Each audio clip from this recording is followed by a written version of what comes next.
반갑습니다. 잘 지내셨나요? 어느새 또 책을 한 권 띄네요. 축하드리고요. 오늘 26과 제목을 한번 읽어봅시다. 무엇이라 대답하리까? 부제가 뭐죠? 판단을 중지하라. 여기 폴 브랜드 박사의 이야기가 나옵니다. 현대의학이 해야 될 것 중에 하나가 뭐냐면 통각 시스템을 개발하는 것이다 하는 것이죠. 아픔을 못 느껴서 문제가 되는 병이 자꾸 많아진다는 거예요.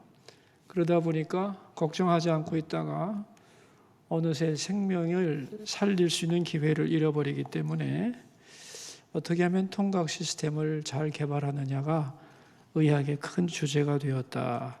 그런 얘기입니다. 문둥병이라는 게 별거 아니라는 거죠. 여기 보면 그죠?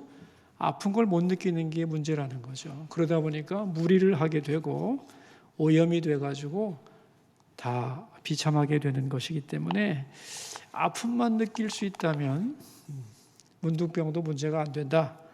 그런 얘기입니다. 그래서 우리 324페이지 두 번째 문단에 밑에서 셋째 줄을 보시면 결국 우리 몸은 이런 말이 나오는데요. 찾으셨어요?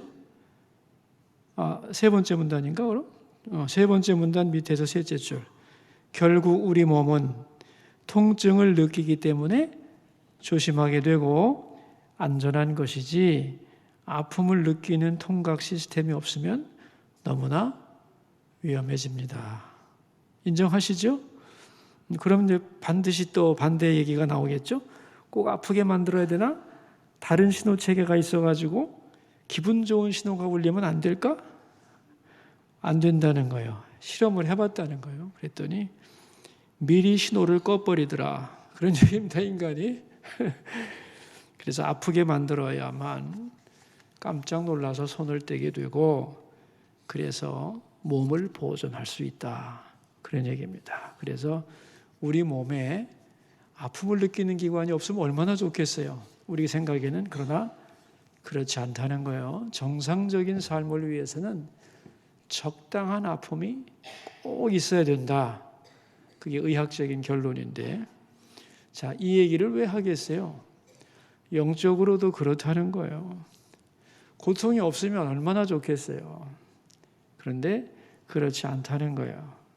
오히려 적절한 고통이 있을 때에 우리 영혼도 살아날 수 있다는 거예요. 정상적으로 될 수 있다. 그런 이야기가 되겠습니다.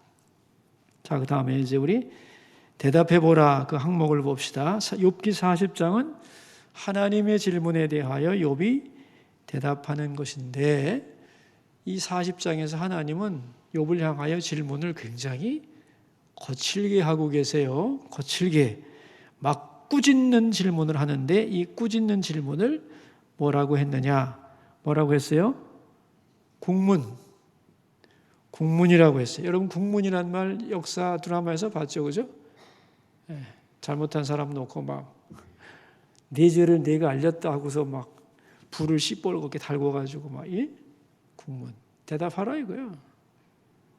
그게 국문인데 하나님이 욥에게 아주 매몰찬 질문을 하시게 되죠. 자, 그럼 왜 하나님이 욥에게 국문을 하시느냐? 사랑하는 욥에게 국문하는 이유가 뭘까요? 국문의 전제는 뭐냐 하면은 죄가 있다는 거예요. 죄인을 향하여 죄를 불어라 하는 게 국문이니까 욥이 잘못을 했는데 욥의 잘못이 뭐예요? 세 번째 문단. 하나님을 둘째 줄에 나오죠. 세 번째 문단 둘째 줄. 하나님을 탓하는 자는 대답할지니라. 욥이 어떤 죄를 진 거예요? 하나님을 탓했다는 거예요. 하나님 때문이라고 이렇게 비난을 했다는 거죠. 세 가지 내용이 나오죠. 세 가지 내용. 첫째가 뭐냐? 나는 잘못이 없는데 왜 하나님은 나에게 고난을 주나? 두 번째, 내가 질문하는데 왜 하나님은 대답을 안 하시나? 세 번째, 나는 의로운데 왜 보상이 없나? 이게 다 하나님 문제다 하고 하나님을 탓했다는 거예요. 그런데 이제 이 탓하는 욥이 잘못되었다는 것을 고치기 위해서 하나님이 무엇을 하셨는 줄 아세요? 수없는 질문을 쏟아붓고 그 질문의 마지막에는 국문을 하는 거예요. 그죠? 그래서 이제 욥이 마지막 문단 하나님의 질문을 그냥 소나기처럼 받고 보니까 새로워진 거죠. 질문을 받고 보니까 자기 한계를 알았던 것이고 하나님이 얼마나 위대하시고 자상하시고 나보다 나를 더 잘 아시는가를 깨닫게 된 것이죠. 그래서 질문을 받고 나서 욥은 자신을 깨닫게 되고 내 힘으로 사는 줄 알았는데 내가 은혜로 산다는 걸 깨닫게 된 겁니다. 326페이지 맨 위에 줄이죠. 내 힘으로 사는 것이 아니라 하나님의 능력과 은혜로 사는 것임을 깨닫게 되었다. 그러니까 자연 만물 속에 있는 미물까지도 하나님은 다 돌보시는데 하나님이 사람에게 주신 선물까지 돌보시는데 사람 자체를 돌보지 않으시겠는가? 하나님이 우리를 사랑하시지 않겠는가 하는 것을 알게 된 거예요. 그래서 이제 욥이 하나님께 이런 걸 쭉 깨달으면서 대답한 내용이 성경 구절이죠. 40장 4절. 자, 우리 같이 읽어요. 보소서 나는 비천하오니 무엇이라 주께 대답하리까? 손으로 내 입을 가릴 뿐이로소이다. 자, 이 말의 의미가 세 가지라는 거죠. 첫째, 나는 비천합니다. 즉 자격이 없다는 거죠. 하나님을 향하여 판단하고 트집 잡고 나는 그럴 수 있다고 생각했는데 알고 보니 나는 그런 자격이 없는 사람입니다. 불평할 자격이 없습니다. 나는 그런 고백을 하게 되는 거죠. 두 번째 내용은 뭐예요? 무엇이라 주께 대답하리까? 내가 할 말이 없다는 거죠. 할 말이. 나는 모든 걸 다 한다고 생각했는데 보이는 것도 모르겠고 안 보이는 거 더 말할 것도 없고 내가 아는 게 없습니다. 할 말이 없습니다. 하나님 앞에. 이런 자세가 너무너무 중요한 거예요. 세 번째 봅시다. 세 번째 내용이 뭐예요? 손으로 내 입을 가릴 뿐이로소이다. 부끄럽습니다. 부끄럽습니다.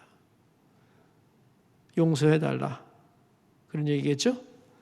그리고 마지막으로 이제 우리 327페이지 세 번째 문단. 그러면서 욥은 하나님께 자기의 결심을 밝혔습니다. 같이 읽어요.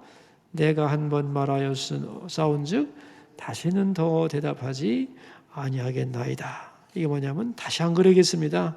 지금같이 하나님 트집 잡고 항의하는 일 다시는 안 하겠습니다. 라고 대답을 한 것이죠. 자, 우리 그 다음 문단을 천천히 읽읍시다.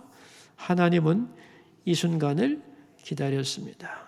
욥이 자기 생각을 초월하는 하나님의 섭리를 전폭적으로 믿고 따르는 사람이 되기를 말입니다.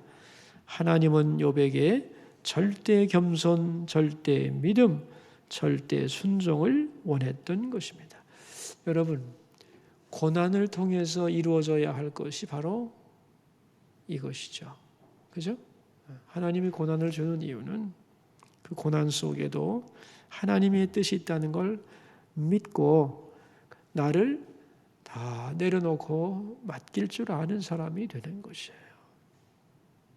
거기서 또 새로운 하나님이 나를 다스리는 역사가 경험이 되는 것이죠.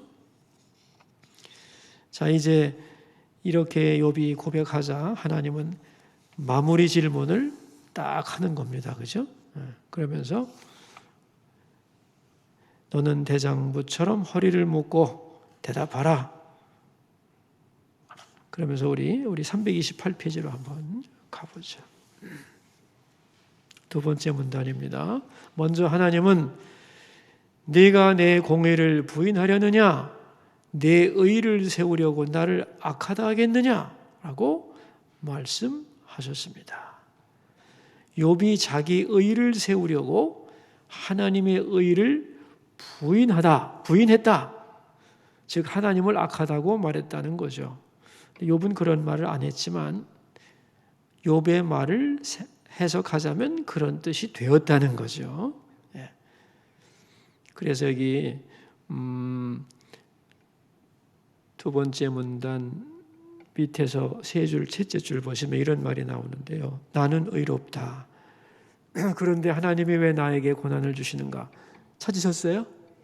같이 읽어요. 그런데 하나님이 왜 나에게 고난을 주시는가?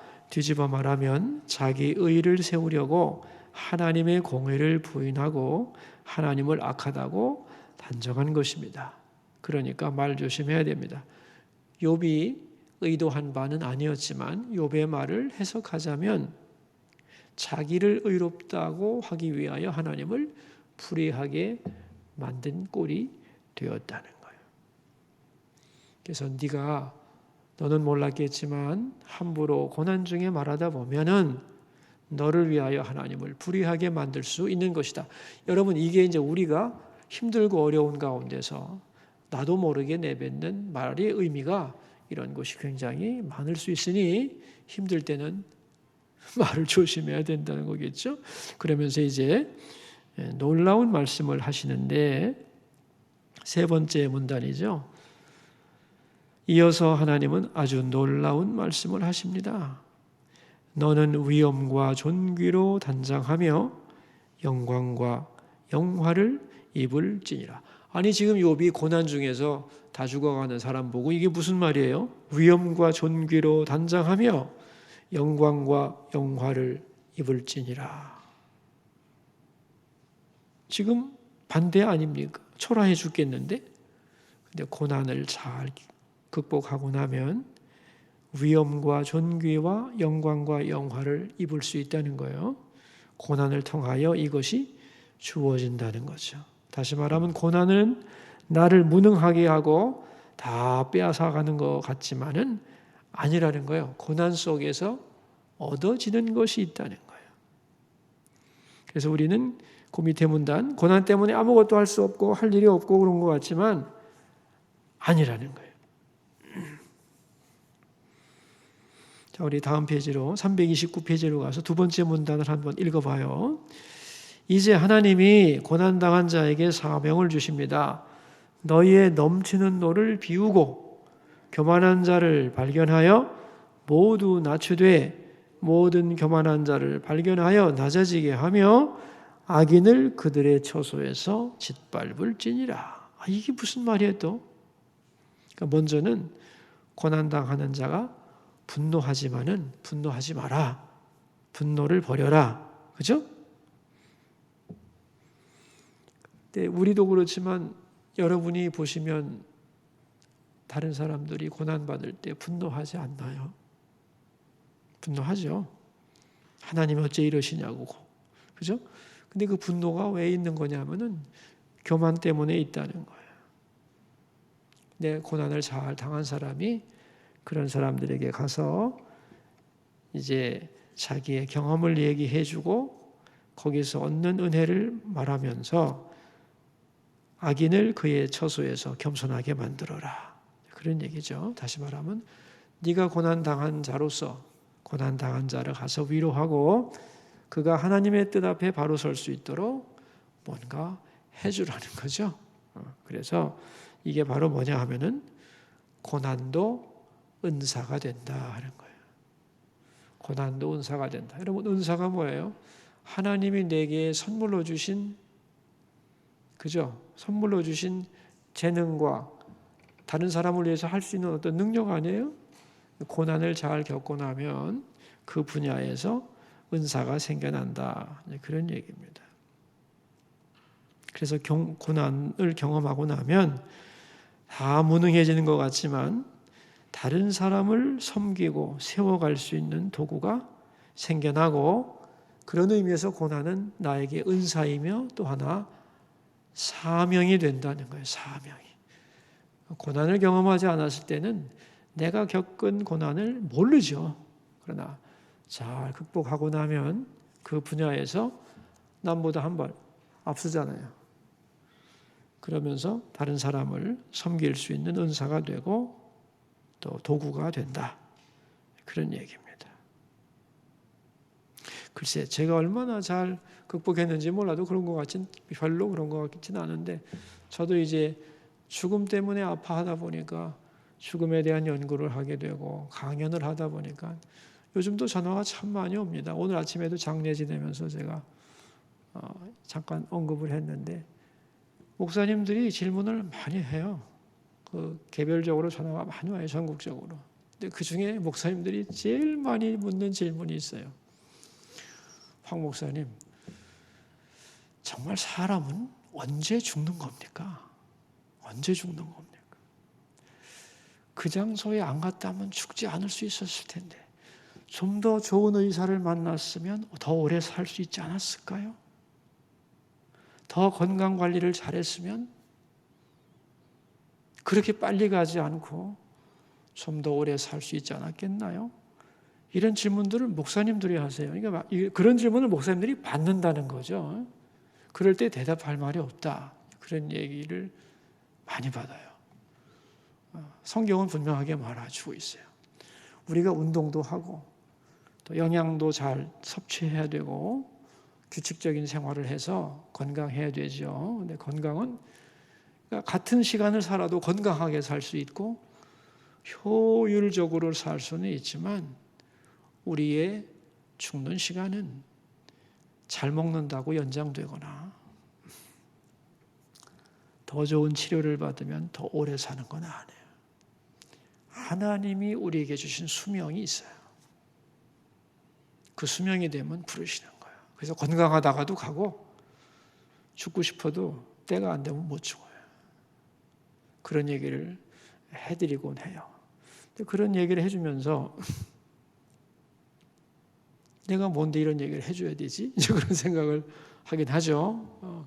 그 이유가 뭐냐면 내가 그 죽음에 대해서 너무 많이 고민을 해봤기 때문에, 그 몸부림을 쳐봤기 때문에 그런 대답을 해주는 거예요. 그럼 또 물어요. 병은 왜 나느냐고. 병은 왜 나요? 내가 얘기하죠. 의사한테 가서 물어보셔야지 그걸 나한테 물으면 어떡해요. 근데 신학적으로 병이 나는 이유가 있습니다. 우리의 모든 꿈과 욕심과 그 모든 그런 것은 육체와 연결되어 있잖아요. 그죠?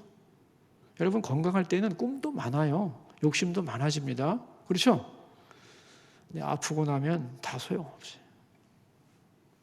그러니까 육신에 관계된 모든 욕심을 다 내버리고 자기 한계를 알면서 정말로 내가 의지하고 소망할 게 뭐냐, 그것을 깨닫게 하는 게 질병이에요.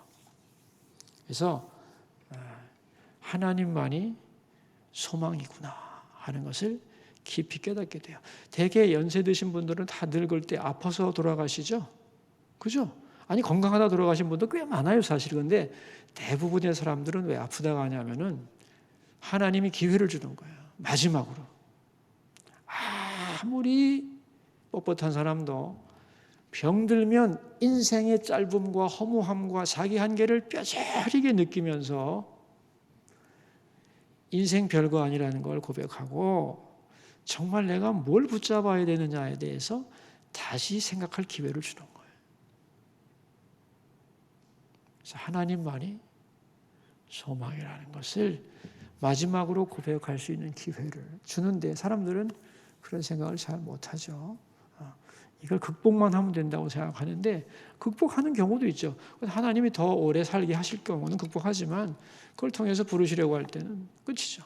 마지막이라도 하나님을 생각하고 영원을 생각하고 천국을 생각하고 자신을 돌아보면서 인생의 한계, 자기가 절대자가 아니라는 것, 이걸 다 고백하게 하고 신 앞에 바로 설 수 있는 기회를 주는 거예요.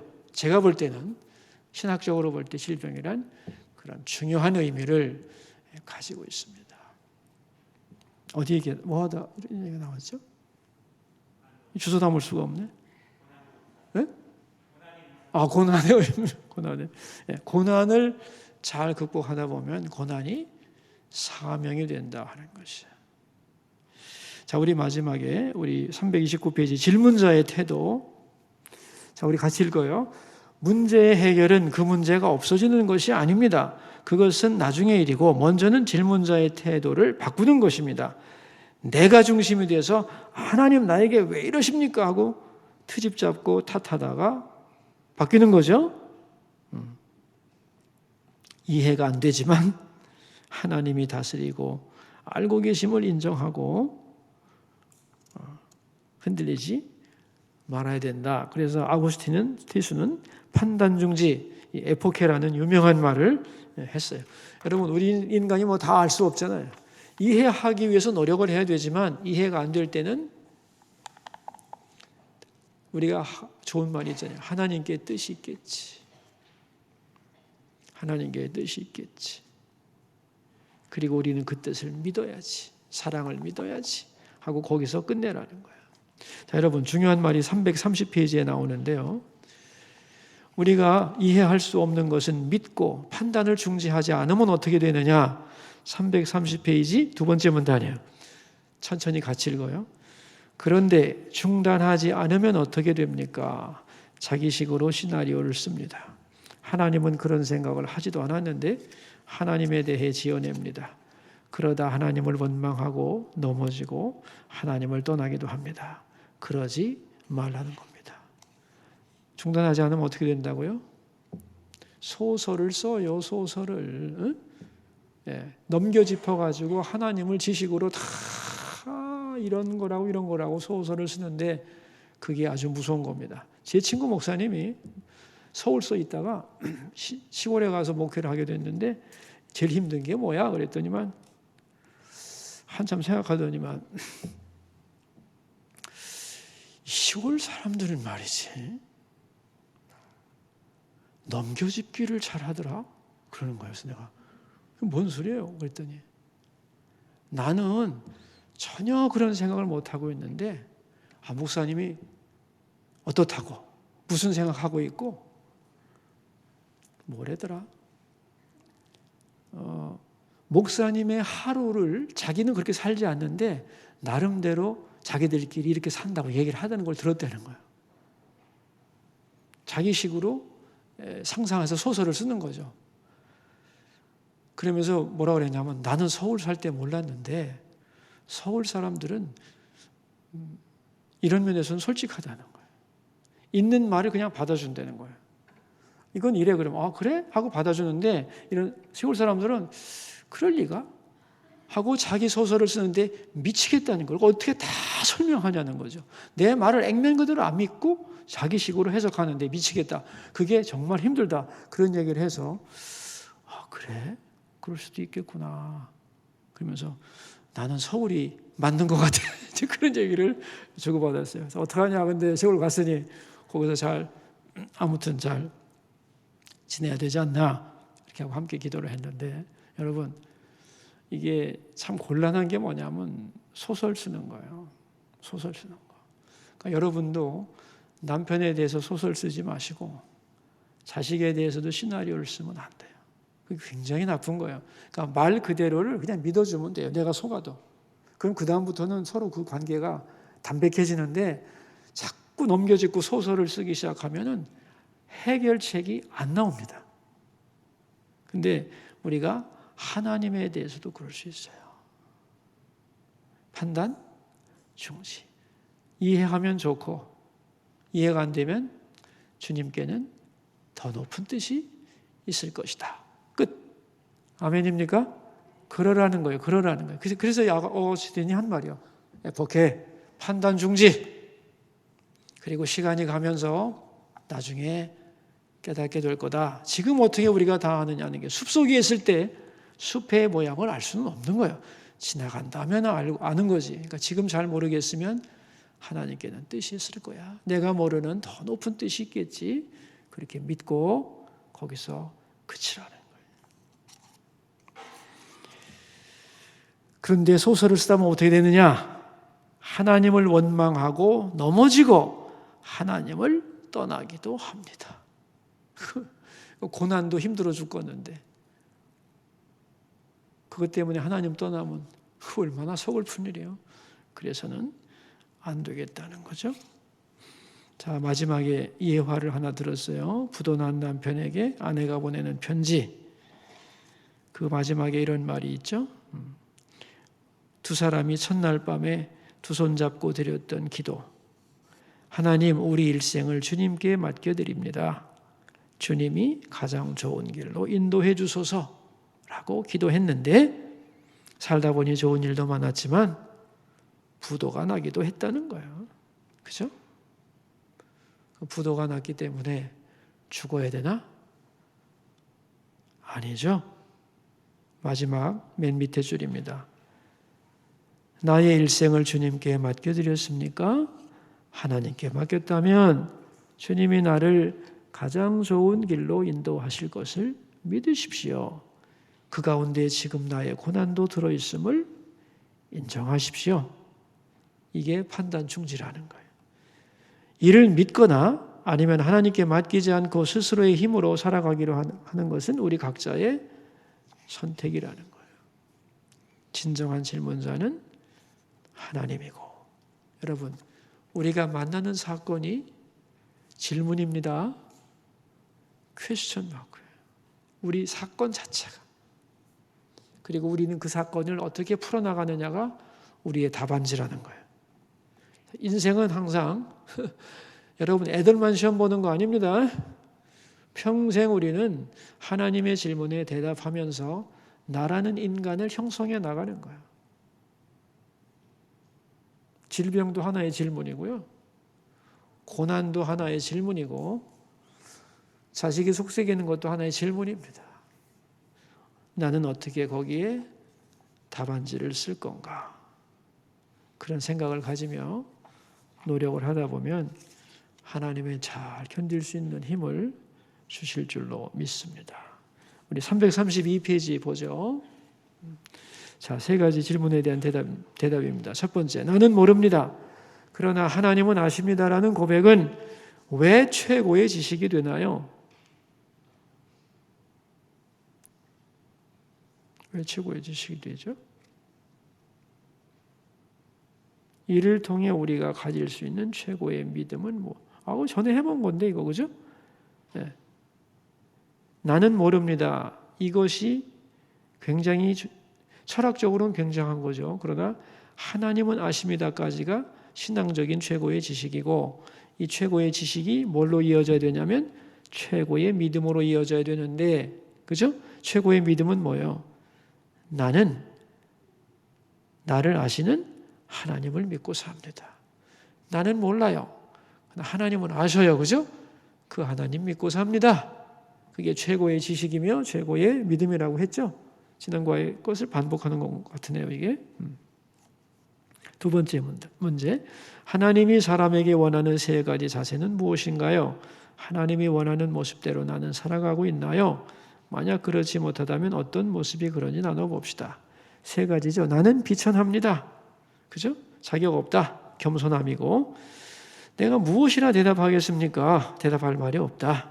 하나님의 뜻을 나는 잘 알지 못한다. 그런 얘기죠. 마지막으로는 손으로 제 입을 가릴 뿐입니다. 말 조심하겠습니다. 용서해 주십시오. 그런 얘기죠. 고난 속에서 함부로 말하지 않겠습니다. 왜? 다 알지 못하니까. 다 알지 못하는 그 속에 하나님은 내가 알지 못하는 높은 뜻을 가지고 계시니까 나는 내 입을 가리겠습니다. 마지막, 고난은 어떻게 은사가 되나요? 고난을 통해 우리가 할 수 있는 것은 무엇인가요? 여러분, 고난 당하면 할 일이 없는 게 아닙니다. 고난 속에서만 해야 할 일이 있습니다. 그걸 잘 감당하다 보면 은사가 됩니다.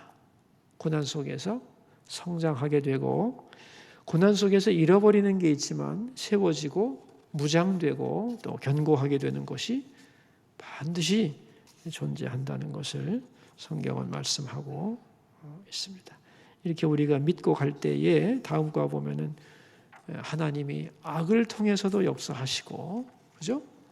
그럴 때 불확실한 세상 속에서도 우리는 믿음을 지켜나갈 수 있는 힘을 얻게 된다 하는 것이 이제 욥기의 마지막인데 두 관은 다루지 않아도 된다고 그랬죠. 그래서 이제 이것으로 욥기에 대한 강의를 마치도록 하겠습니다. 혹시 질문하실 거 있나요? 그러면 이제 이거 마치고 방학하고 내년 2월에는 어떤 책을 지금 출판사에서 찍고 있냐면은 기도에 관한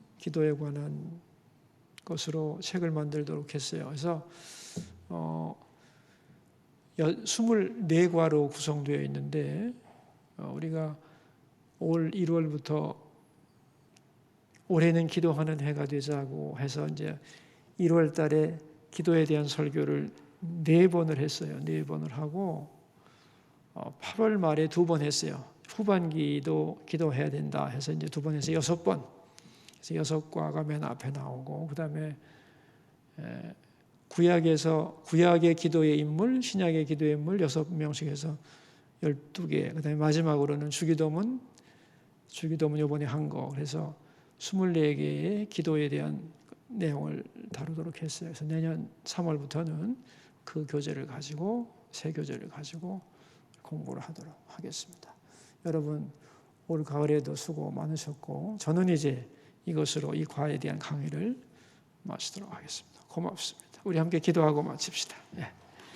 고마우신 하나님, 욥기를 통하여 우리는 고난에 대한 이해, 어떻게 이 속에서 견뎌내고 고난당하는 사람을 위로하고 고난 속에 들어있는 하나님의 뜻은 뭔가를 참 은혜 가운데 살펴보았습니다.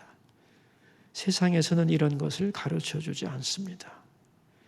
하나님의 깊은 세계를 욥기를 통하여 깨닫게 해주셔서 고맙습니다.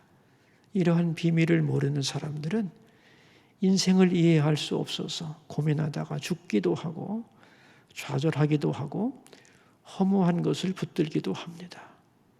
이 소중한 지혜를 주셔서 감사드리고 욥기를 통하여 우리의 믿음이 더 성장하고 깊은 은혜의 세계로 들어갈 수 있고 또 이걸 배움으로써 고난당한 사람을 이해하고 그들을 위로하고 세워가고 하나님께로 이끄는 도구들이 다 될 수 있도록 도우시옵소서. 우리 교구장님들과 구역장님들 수고하고 함께 말씀을 인도해 나갈 때에 해야 할 말도 주시고 그 시간을 잘 이끌어갈 수 있도록 도우시고 예배하는 현장마다 주께서 함께하사 은혜로 덮어주시고 참여하는 영혼들마다 하나님의 은혜로 가득 채워 주옵소서. 돌이켜보니 은혜 아닌 것이 없습니다. 남은 동안도 우리의 구역 예배를 붙들어 주시고 잘 또 종강할 수 있도록 도와주옵소서. 존귀하신 예수님의 이름으로 기도하옵나이다. 아멘. 수고 많으셨습니다, 여러분. 감사합니다. 네.